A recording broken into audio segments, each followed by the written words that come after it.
Hello नमस्कार किसान भाइयों, कैसे हैं आप। हम उम्मीद करते हैं आप अच्छे होंगे। किसान भाइयों, आज की वीडियो में हम बात करेंगे सरसों की फसल में पहला पानी कब लगाएं और किस अवस्था पे लगाना चाहिए। तो किसान भाइयों, इस समय पे आपकी फसल जो लगभग 30 से 35 दिन की हो चुकी है, तो इस अवस्था पे आपको किसान भाइयों सरसों की फसल में पानी लगाने की आवश्यकता है। लेकिन किसान भाइयों, आपको दो तरीके से अपनी सरसों की फसल में पानी लगाना है और इस अवस्था पे आपको खाद का प्रयोग भी कर लेना है, जिससे हमारी फुटाव ज़्यादा बने और किसान भाइयों अधिक उत्पादन ज़्यादा मिले और हमारी फसल में किसी प्रकार का कोई रोग ना फैले और हमारी फसल स्वास्थ्य और हष्ट पुष्ट हो सके किसान भाइयों, और अपना पूर्ण विकास पूरी तरीके से कर सके किसान भाइयों। तो इस बारे में हम पूरे चर्चा करेंगे।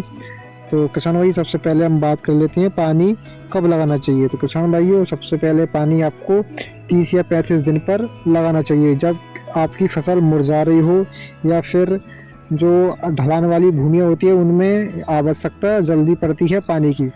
लेकिन किसान भाइयों, यदि आपकी फसल मोटी भूमि है यानी एक समान भूमि है, तो उस पर आप 40 से 45 या 50 दिन के आसपास भी सिंचाई कर सकते हैं।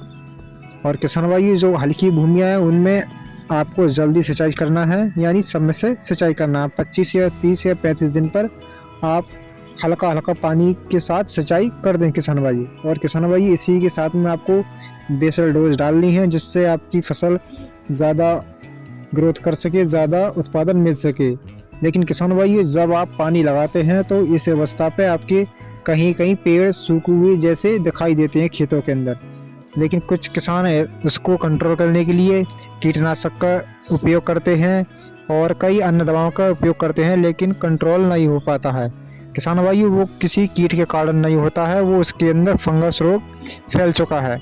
तो किसान भाई, इसको कंट्रोल करने के लिए आपको मार्केट से लेके आना है कार्बेंडाजिम 50%, और इसकी डोज आपको 3 ग्राम प्रति लीटर के हिसाब से अपने सरसों की फसल में इस्तेमाल करें। आपका ये रोग ख़त्म हो जाएगा, ये फंगस रोग पूरी तरीके से 100% कंट्रोल हो जाएगा।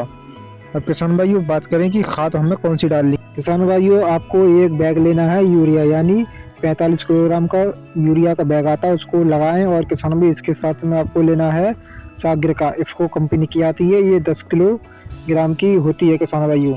इसका पूरा थैला आता है, इसको आप 1 एकड़ के लिए अपनी डोज के साथ में मिलाकर डालें। और किसान भाइयों, आपको तीसरा प्रोडक्ट लेना है 5 से 6 किलोग्राम सल्फर। किसान भाइयों, इससे हमारी फसल पीली नहीं पड़ेगी, अच्छा ग्रोथ करेगी और जो तेल की मात्रा है इससे 40 से 43% तक हो जाएगी किसान भाई। हमारा तेल ज़्यादा निकलेगा इसके अंदर। और किसान भाई, हमारी फसल ज़्यादा ठंड का या फिर जो पाला वाला बढ़ता है उसके लिए रोकने के लिए बहुत ही सहायक होती है किसान भाई। और किसान भाई, जो हमने इफ़को की सागर का ली है, इससे हमारी फसल की ज़्यादा ग्रोथ होगी, टहनियाँ ज़्यादा बनेंगी और किसान भाई जड़ों का विकास ज़्यादा होगा, जिससे हमारी फसल गिरे ना। और किसान भाइयों, यूरिया से हमारी फसल का भी ग्रोथ करता है और अच्छा काम करता है किसान भाई। तो इन तीनों प्रोडक्टों को लगाकर अपना मुनाफा बढ़ा सकते हैं और उत्पादन ज़्यादा निकाल सकते हैं। तो किसान भाइयों, आज के लिए इतना ही, मिलते हैं नेक्स्ट वीडियो में। धन्यवाद।